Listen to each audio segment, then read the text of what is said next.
Hello everyone, welcome to Magnet Brains, जहाँ आपको 100% free of cost education provide की जाती है। मतलब यहाँ आपको एक या दो चैप्टर पढ़ने के बाद किसी भी तरीके का कोई पेमेंट करने की नीड बिल्कुल नहीं होती है।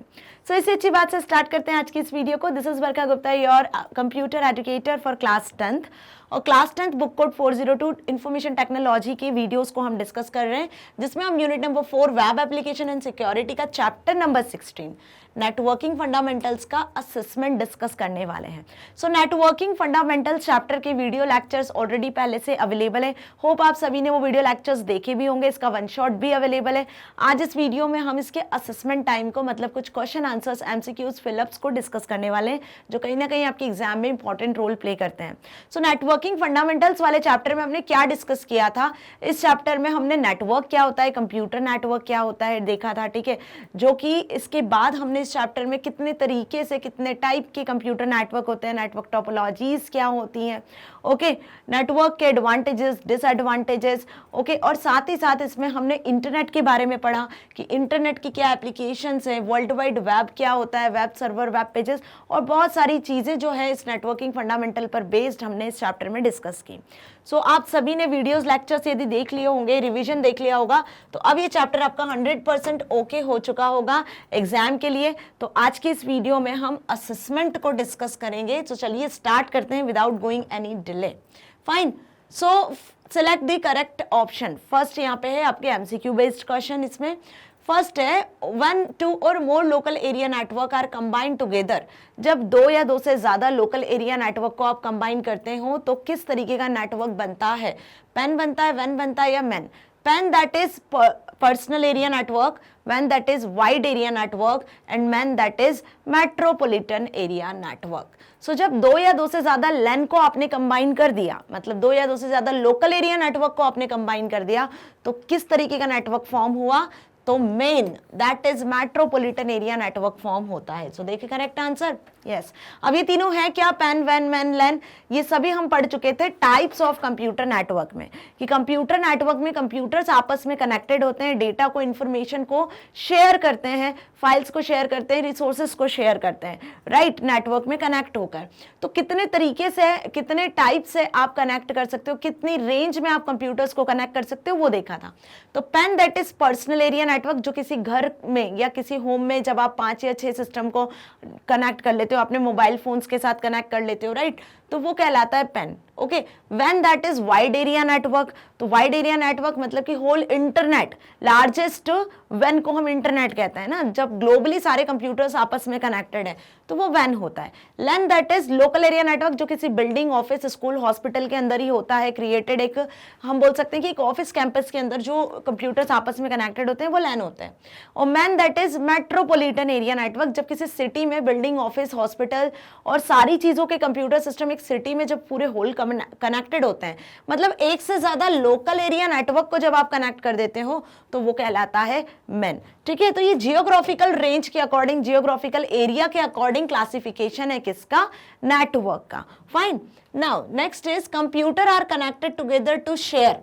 कंप्यूटर जब आपस में कनेक्टेड होते हैं तो क्या शेयर करते हैं? मतलब नेटवर्क में जब कंप्यूटर कनेक्टेड है तो वो क्या शेयर करते हैं? अब इस क्वेश्चन को बहुत ध्यान से समझना। वो डेटा को शेयर करते हैं, इंफॉर्मेशन को शेयर करते हैं, ठीक है, साथ ही वो रिसोर्सेस को शेयर करते हैं, ठीक है। हम बोल सकते हैं कि वो डेटाबेसेस को भी शेयर करते हैं, ठीक है। तो everything they share on internet, okay. Internet पे जब कंप्यूटर्स आपस में कनेक्टेड होते हैं तो वो डेटा, इंफॉर्मेशन, हर चीज को शेयर करते हैं, क्लियर। अब रिसोर्सेस, पेरिफेरल्स को भी शेयर करते हैं। तो यहाँ पे ऑप्शंस आपको दिए हुए हैं, हार्डवेयर, सॉफ्टवेयर और मनी। तो ऑब्वियस मनी को तो शेयर करेंगे नहीं, ठीक है। किसे शेयर करेंगे? वो हार्डवेयर भी शेयर कर सकते हैं और सॉफ्टवेयर भी शेयर कर सकते हैं। अब कैसे कर सकते हैं? ये दोनों आंसर कैसे बनते हैं? तो डेटा, इंफॉर्मेशन, डेटाबेसेस है ना, जिसमें क्रिएट किए जाते हैं, वो सॉफ्टवेयर होते हैं। तो यदि आपको कोई सॉफ्टवेयर को भी शेयर करना है, कोई फाइल को भी शेयर करना है, तो you can easily share on network, right. Software ऐसे हुआ करेक्ट।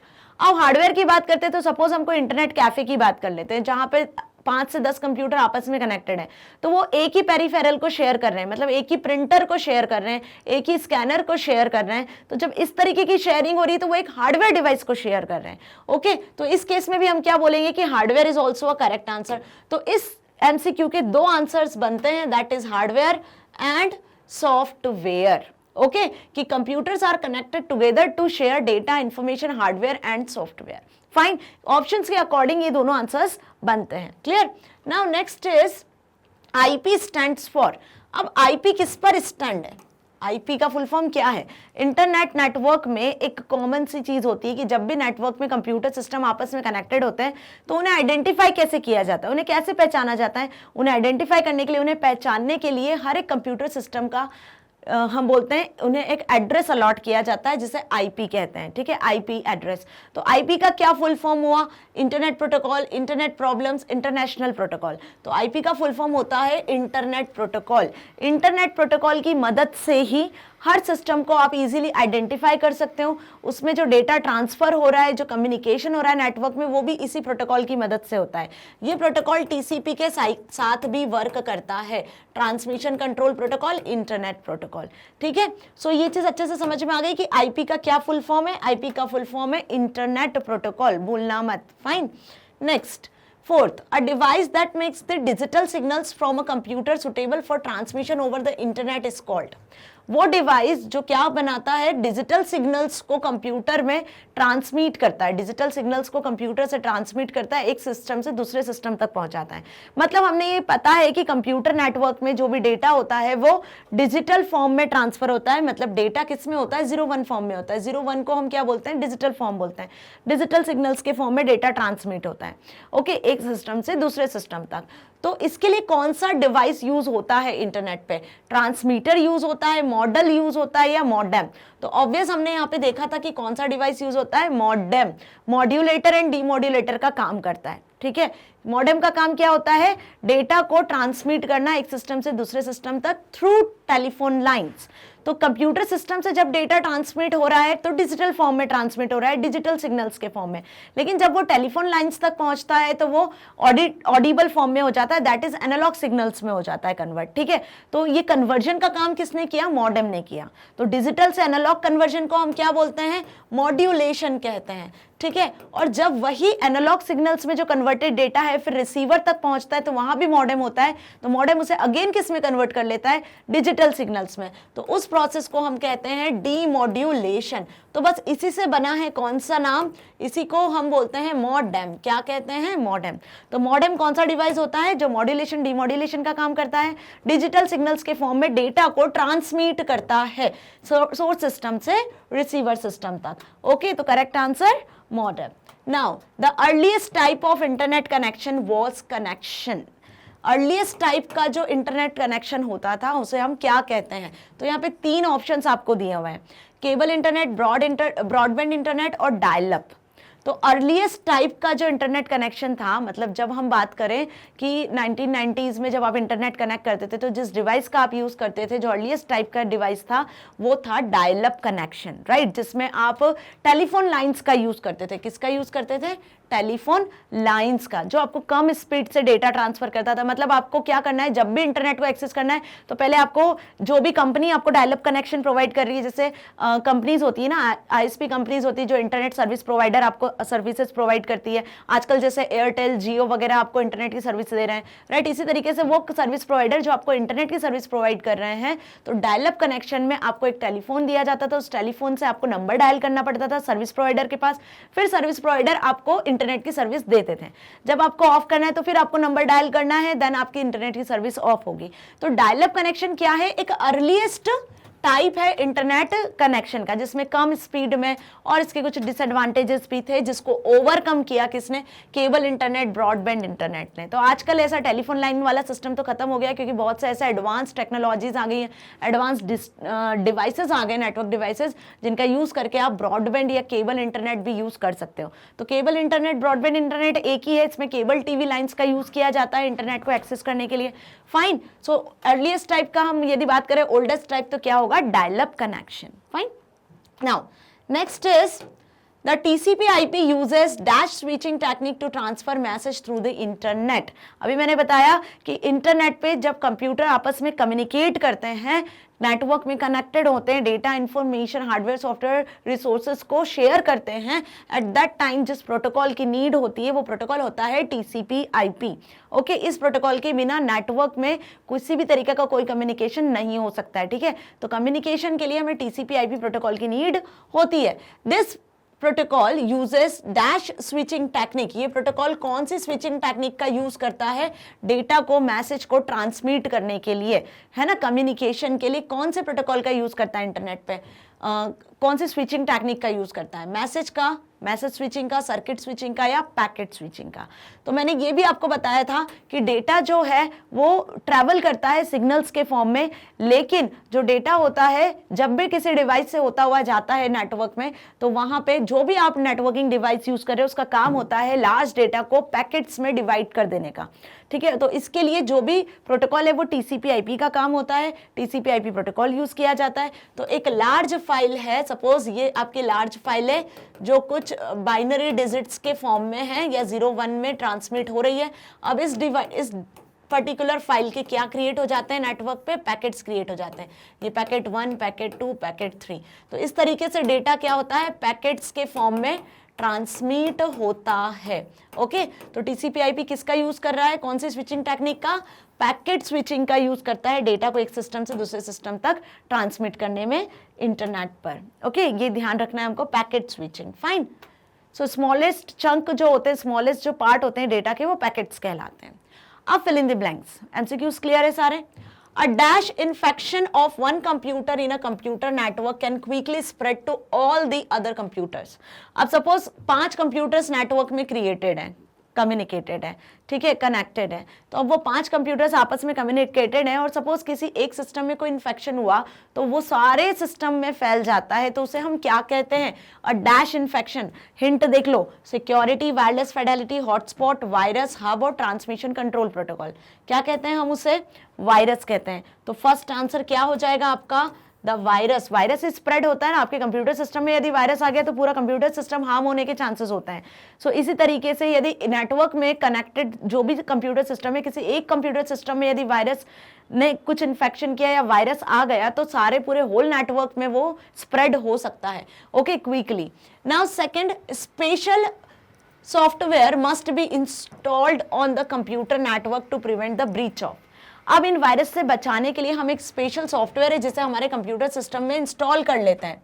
ठीक है, जो बचाता है हमारे कंप्यूटर सिस्टम को, that prevent the breach of security, wireless fidelity, hotspot, hub या ट्रांसमिशन कंट्रोल प्रोटोकॉल. तो किससे? Which is a breach of security. तो फर्स्ट में आपको वायरस फिल करना है, सेकेंड में आपको यहाँ पे सिक्योरिटी को फिल करना है. Okay, next, the full form of TCP is. TCP का फुल फॉर्म क्या है? अब तो आप देखकर ही बता सकते हो, अभी हमने डिस्कस किया था, transmission control protocol. Okay, TCP का क्या फुल फॉर्म है? Transmission control protocol. और IP का इंटरनेट प्रोटोकॉल. तो यहाँ पे क्या फिल करना है आपको? Transmission control protocol. Okay, next,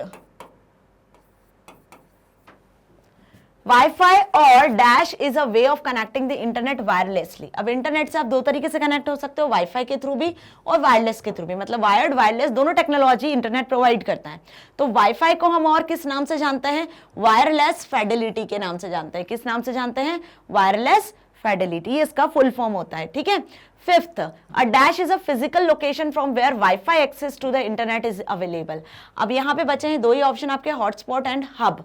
तो आपको यह बताना है कि कौन सी ऐसी फिजिकल लोकेशन है जहां पे आप वाईफाई को एक्सेस करते हो, है ना, जहां आपको इंटरनेट अवेलेबल होता है. तो वाईफाई से जब आप इंटरनेट को एक्सेस कर रहे हो तो वो कौन सी फिजिकल लोकेशन हुई? वो होगी आपकी हॉटस्पॉट, है ना. उसे हम क्या बोलेंगे? हॉटस्पॉट. जहां आपको हॉटस्पॉट मिलेगा, आप वाईफाई ऑन कर लोगे तो आपके मोबाइल फोन, लैपटॉप, पीसी पे आप क्या एक्सेस कर सकते हो? इंटरनेट को एक्सेस कर सकते हो.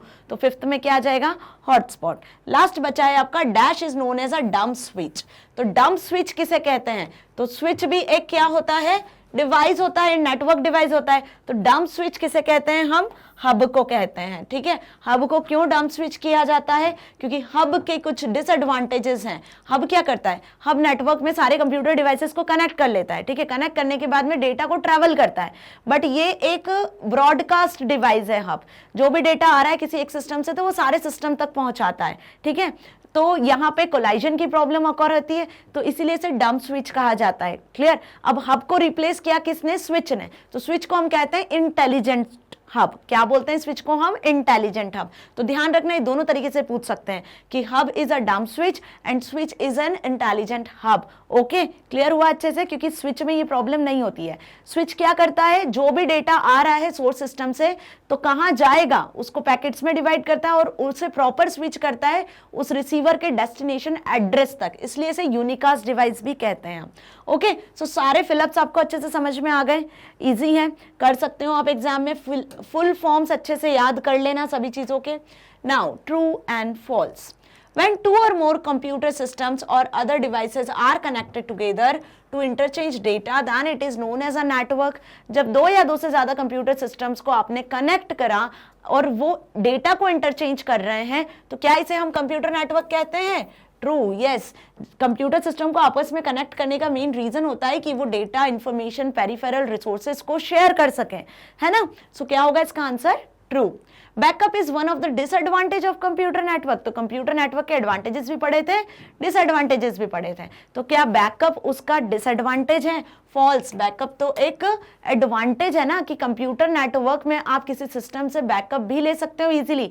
सपोज कोई एक फाइल है, कोई एक हम बोल सकते हैं डेटाबेस है जो नेटवर्क में 5 कंप्यूटर सिस्टम पे रन कर रहा है, एक्सेस हो रहा है, ठीक है। तो यदि किसी एक सिस्टम से वो डिलीट भी हो जाता है तो आप दूसरे सिस्टम से उसका बैकअप ले सकते हो, उसको एक्सेस कर सकते हो, या किसी सेंट्रल सिस्टम पे, सर्वर सिस्टम से भी आप डेटा को बैकअप ले सकते हो, है ना। तो बैकअप क्या हुआ? कंप्यूटर नेटवर्क का एक एडवांटेज हुआ, ना कि disadvantage.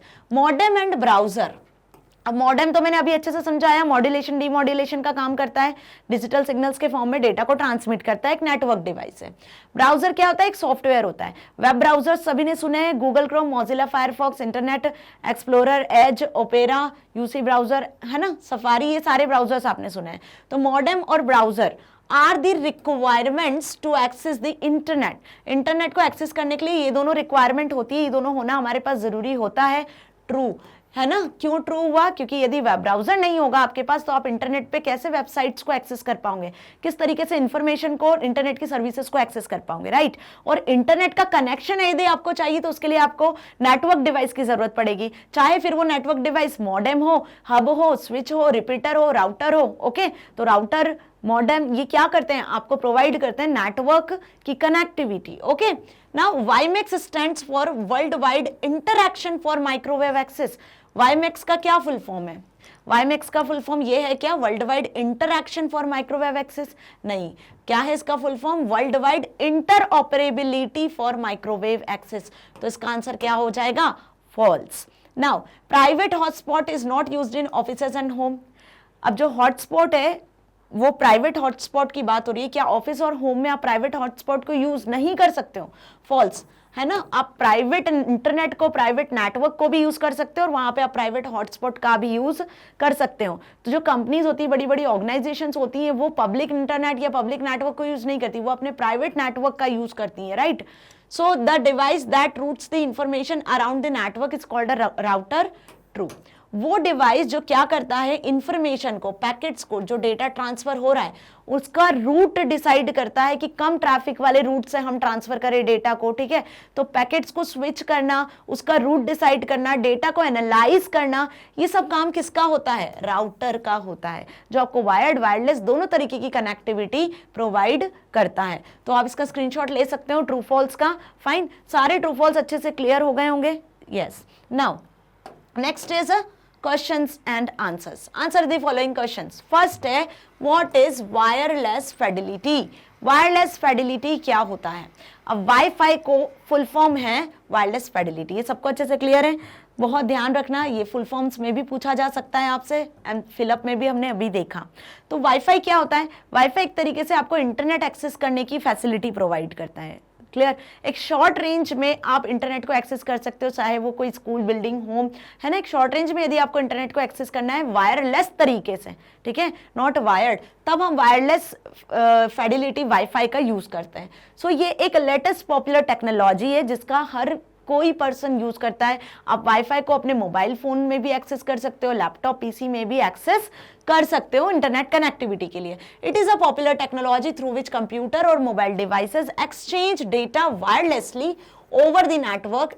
Wireless internet connect a home or a business organization to the internet using a radio link between the customer location and the service provider facility. Okay, Wi-Fi is generally used to provide the internet connection to remote places where is difficult to use wires. जहाँ पे wire connection को use करना difficult होता है तो वहाँ हम wireless technology का यूज करते हैं, जिसमें पहली जो वायरलेस टेक्नोलॉजी है वो ब्लूटूथ होती है, उसके बाद वाईफाई आती है, ठीक है। तो wifi is also used with in smaller areas like home, educational institute, corporate office to provide wireless internet to all users there. Okay, so ये चीज समझ में आ गई ना, वायरलेस टेक्नोलॉजी क्या हुई, जिसमें हम वाईफाई की बात कर रहे हैं, वायरलेस फिडेलिटी की। Now next, what is the difference between repeater and router. अब रिपीटर और राउटर क्या है, दो नेटवर्क डिवाइसेस हैं। तो नेटवर्क डिवाइसेस में डेटा को ट्रेवल करने के लिए, डेटा को ट्रांसमिट करने के लिए हम इन डिवाइसेस का यूज करते हैं, ओके, एक सिस्टम से दूसरे सिस्टम तक। सो रिपीटर का मेन बेसिकली क्या काम है, पहले ये देख लेते हैं। राउटर तो अभी हमने डिस्कस किया। रिपीटर का काम होता है बेसिकली जब सिग्नल्स वीक होने लगते हैं, जैसे सपोज लार्ज डिस्टेंस पे दो कंप्यूटर्स रखे हुए हैं और अब वहाँ एक कंप्यूटर को दूसरे कंप्यूटर तक डेटा को ट्रांसमिट करना है, लार्ज डिस्टेंस है, सपोज 100 किलोमीटर का या 1000 किलोमीटर का डिस्टेंस है।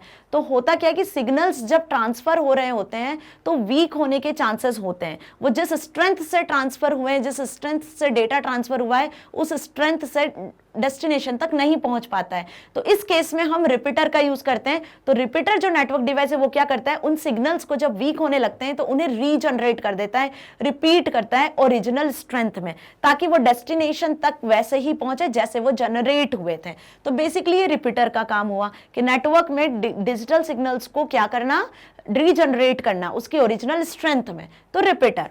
राउटर का काम हमने देखा कि राउटर एक नेटवर्किंग डिवाइस है जो क्या करता है, एनालाइज करता है, समझता है और डेटा को रूट, कौन से रूट से पहुंचाना है डेस्टिनेशन तक, कौन सा स्मॉलेस्ट रूट होगा, किस रूट में आप कम ट्रैफिक मिलेगा, तो एक बेस्ट पाथ को सिलेक्ट करके सोर्स से डेस्टिनेशन तक डेटा को ट्रैवल करता है। तो राउटर के बहुत सारे काम है ना, हब और स्विच से ज्यादा इंटेलिजेंट होता है, डेटा को एनालाइज करके किस बेस्ट पाथ के थ्रू डेटा को ट्रांसफर करना है वो ये डिसाइड करता है। अब ये आपको इंटरनेट कनेक्टिविटी प्रोवाइड करता है, वायर्ड और वायरलेस दोनों तरीके से। तो वाईफाई राउटर्स भी आजकल मार्केट में अवेलेबल है। Okay, now repeater simply copies the information arriving as its input and retransmit it from the output. Input के फॉर्म में सिग्नल्स को एक्सेप्ट करता है, डेटा को एक्सेप्ट करता है और उसको रीट्रांसमिट करता है as a output. This is required at times when the network signals is weakened. जब नेटवर्क सिग्नल डिस्टॉर्ट होने लगते हैं, वीक होने लगते हैं, specially over a long distance, तब हमें रिपीटर की जरूरत पड़ती है। The weakened or distorted signals are regenerated and then retransmitted by the repeater. Router की बात कर लें। Router is a networking device which routes the information around the network. It is also used to connect one network within the network. The header of every packet of the information arriving at a router is checked for the destination and using the best route the message is forwarded to the next device. Router का काम होता है कि data जो travel हो रहा है वो पैकेट्स के फॉर्म में होता है। अभी हमने देखा, ठीक है, कि लार्ज जो फाइल्स होती हैं वो पैकेट्स के फॉर्म में ही नेटवर्क पे ट्रैवल होती है। तो राउटर पैकेट स्विचिंग का भी काम करता है और कौन सा पैकेट किस बेस्ट रूट से पहुंचाना है, फिर उसे रीअसेंबल करके वापस डेस्टिनेशन तक देना है, ये सब राउटर का काम होता है। तो डिफरेंस क्लियर हो गया, अच्छे से लिख कर आ सकते हो ना अब एग्जाम में। Fine. Now third question is explain data transfer in packet switching. अब पैकेट स्विचिंग का मतलब क्लियर है अच्छे से कि पैकेट स्विचिंग मतलब लार्ज जब डेटा होता है तो वो नेटवर्क में जब भी ट्रेवल कर रहा है तो पैकेट्स के फॉर्म में ट्रेवल करता है। तो कैसे डेटा ट्रांसफर हो रहा है उसको एक्सप्लेन करना है पूरी प्रोसेस को। सो data travel across the internet in packets. Internet पर जो डेटा ट्रैवल कर रहा है वो पैकेट्स में होता है। The information in each packet enable a computer to understand how it is assimilates with any other data, the origin or source of data and data's final destination. तो source system से जब data packets में divide हुआ, ठीक है, तो वो पूरा क्या हुआ, एक तरीके से जब डेस्टिनेशन के पास जाएगा, डेस्टिनेशन सिस्टम तक पहुंचेगा, तो वो पैकेट सारे रीअसेंबल होंगे, है ना। तो सोर्स सिस्टम पे पैकेट्स क्रिएट हुए, डेस्टिनेशन सिस्टम पे वो पैकेट जब ट्रेवल होकर आए तो कैसे हो गए, रीअसेंबल हुए, क्योंकि पैकेट्स किस ऑर्डर में जा रहे हैं ये हमें नहीं पता होता है, क्लियर। पैकेट्स किसी भी ऑर्डर में जाते हैं, राइट। हर एक पैकेट्स पे डेटा का नंबर होता है, हर एक पैकेट्स पे हेडर अटैच होता है, जिससे पता चलता है कि कौन सा पैकेट ट्रैवल हो रहा है। ये सब वर्चुअल प्रोसेस होती है, okay. This technique is called packet switching and widely used for optimising data transfer over a computer network. अब यदि हमें इसकी प्रोसेस लिखनी है कि कैसे ये होती है, किस तरीके से, तो ये मैंने आपको बहुत अच्छे से समझाया हुआ है जब हमने चैप्टर को डिस्कस किया था। फिर से हम इसके स्टेप्स को डिस्कस कर लेते हैं। When you send a message और an email to another computer connected on the internet, जब आप कोई मैसेज या कोई ईमेल सेंड करते हो नेटवर्क में, जब कंप्यूटर्स आपस में कनेक्टेड है, that time the data in the message और email is first broken into the small packets. तो जो भी आपका ईमेल है, जो भी आपका मैसेज है, वो स्मॉल पैकेट्स में डिवाइड हो जाता है। Once the packets are ready, जब पैकेट्स हो गए डिवाइड, रेडी हो गए, तो address of the sending and receiving computer enclosed with the data packets. तो डेटा पैकेट्स के साथ में सेंडिंग मशीन और रिसीविंग मशीन दोनों का एड्रेस हर एक पैकेट पे लिखा जाता है, हर एक पैकेट पे असाइन किया जाता है, ताकि वो पैकेट किस सिस्टम से आया है और किस सिस्टम तक जाना है ये उसे पता चल सके, ठीक है। Now next is when the data packets are received by computer, the data packets again reassembled। अब जब वो डेटा पैकेट सेंड हो चुके हैं सेंडिंग मशीन से, सोर्स सिस्टम से, तो जब वो रिसीवर सिस्टम तक पहुंच जाते हैं तो वो सारे डेटा पैकेट्स क्या हो जाते हैं, रीअसेंबल्ड होते हैं in a way that they take form the original message, और उसी फॉर्म में जिस फॉर्म में वो भेजे गए थे, एक ओरिजिनल मैसेज के फॉर्म में। The data packets reach their destination using different routes, okay. अब राउटर जो है वो यहाँ पे यूज किया जाता है इन पैकेट्स को ट्रांसफर करने के लिए। अब ये जरूरी नहीं है कि एक ही पाथ से वो सारे डेटा पैकेट्स ट्रेवल हो, अलग अलग पाथ को भी वो फॉलो कर सकते हैं, ओके। इसीलिए रीअसेंबल की जरूरत होती है। तो यहां तक समझ में आ गया अच्छे से कि किस तरीके से डेटा ट्रांसफर होता है। Fine. Question number 4, name the different type of internet connection. अब कितने टाइप के इंटरनेट कनेक्शन होते हैं, आपकी बुक में मेंशन है, पढ़े थे हमने वीडियो लेक्चर में डिटेल में कि इंटरनेट कनेक्शन कितने टाइप के होते हैं। जो आईएसपी कंपनीज होती हैं, इंटरनेट सर्विस प्रोवाइडर्स जो होते हैं, वो आपको कितने टाइप के इंटरनेट कनेक्शन प्रोवाइड करती हैं। तो different type of internet connection for connecting the internet are discussed as follow. तो वायर्ड और वायरलेस, बेसिकली दो ही टाइप के इंटरनेट कनेक्शन होते हैं, wired and wireless, okay. So ये चीज आपको अच्छे से क्लियर है। अब वायर्ड कनेक्शन की यदि बात करते हैं तो dial up connection, cable internet, satellite connection, ये सब क्या है, ये वायर्ड कनेक्शंस है, ओके। और यदि हम वायरलेस की बात करें तो 3G, 4G, 5G, wifi, WiMAX, hotspot, ये सब क्या है, ये वायरलेस कनेक्शन है। तो यही सारे इंटरनेट कनेक्शन हैं जो हमने डिस्कस किए थे इस चैप्टर में। अब डायल अप कनेक्शन जो कि अर्लीस्ट टाइप का इंटरनेट कनेक्शन है, जिनमें टेलीफोन लाइंस का यूज किया जाता था, आपको नंबर डायल करना पड़ता है, उसके बाद में आपको इंटरनेट कनेक्शन मिलता है, ठीक है, इंटरनेट की फैसिलिटी मिलती है। केबल इंटरनेट जिसे ब्रॉडबैंड इंटरनेट भी कहा जाता है ना, जिसकी रेंज, जिसकी स्पीड डेटा ट्रांसफर करने की दोनों ज्यादा होती है as compared to dial up connection. Satellite connection, ये केबल टीवी नेटवर्क से ज्यादा रेंज में डेटा को ट्रांसफर करता है, इंटरनेट कनेक्टिविटी आपको प्रोवाइड करता है। इसी तरीके से 3G, 4G, 5G सिस्टम्स होते हैं जो कि मोबाइल फोन्स में आपको देखने को मिलेंगे, इंटरनेट फैसिलिटी प्रोवाइड करते हैं। वाईफाई, वाईमैक्स और वाईफाई हॉटस्पॉट, ये तीनों वायरलेस टेक्नोलॉजी है जो आपको इंटरनेट एक्सेस प्रोवाइड करती है। वाईफाई की रेंज कम होती है। यदि हम वाईमैक्स की बात करें तो इसकी range as compared to wifi ज्यादा होती है। Mbps टू Gbps तक की डेटा स्पीड के साथ में आपको इंटरनेट एक्सेस प्रोवाइड करता है। वाईफाई हॉटस्पॉट आप सभी को अच्छे से क्लियर है, क्योंकि हॉटस्पॉट के थ्रू भी हम क्या कर सकते हैं, वाईफाई के थ्रू भी हम क्या कर सकते हैं, कंप्यूटर में इंटरनेट एक्सेस ले सकते हैं, साथ ही मोबाइल फोन्स में भी ले सकते हैं, ओके। तो ये इन तीनों में जो डिफरेंस है वो उनके डेटा ट्रांसफर रेट और हम बोल सकते हैं इंटरनेट कनेक्टिंग स्पीड जो है उससे डिफर करते हैं। फाइन। सो इतने टाइप के इंटरनेट कनेक्शन होते हैं, ओके। यदि एग्जाम में आएगा तो आप इनको एक्सप्लेन भी आप इजीली कर सकते हो। सो स्टूडेंट्स, यहाँ पे फिनिश होता है assessment of this chapter. Video अच्छी लगी है तो इसे लाइक, शेयर, सब्सक्राइब करें, और यूट्यूब के साथ साथ आप इसे एक्सेस कर सकते हो magnetbrains.com वेबसाइट से भी। कुछ नहीं करना है, यहाँ पे आपको अपनी क्लास 10 सिलेक्ट कर लेना है। क्लास 10 जैसे सिलेक्ट करोगे तो आ जाओगे सब्जेक्ट की लिस्ट पर। यहाँ पे आपको अपना सब्जेक्ट IT सिलेक्ट कर लेना है। Now click on watch now. Watch now पे जैसे क्लिक करोगे तो IT की पूरी प्लेलिस्ट यहाँ ओपन हो जाना है, हर एक चैप्टर की, किसी भी भी चैप्टर में कोई भी डाउट है तो आप यहाँ से वॉच नाउ पे क्लिक करोगे तो इस तरीके से वो चैप्टर का वीडियो आपके सामने प्ले होगा। सारे चैप्टर्स अवेलेबल है, सबके वीडियो लेक्चर्स अवेलेबल है, कहीं किसी प्लेटफॉर्म पे जाने की जरूरत नहीं है, क्योंकि मैग्नेट ब्रेन्स अब आपको हिंदी मीडियम चैनल भी प्रोवाइड कर रहा है ताकि जो हिंदी मीडियम आपके फ्रेंड्स है वो भी इसका बेनिफिट ले सके, 100% फ्री ऑफ कॉस्ट एजुकेशन ले सके। कहां से कहां तक? किंडरगार्टन से लेकर क्लास 12 तक, ताकि आप अपनी एग्जाम में बहुत अच्छे मार्क्स को स्कोर कर सकते हो, साथ ही साथ अपनी लाइफ में कुछ बहुत अच्छा अचीव कर सकते हो। सो स्टूडेंट्स, मिलेंगे नेक्स्ट चैप्टर के असेसमेंट के साथ, तब तक के लिए बाय बाय।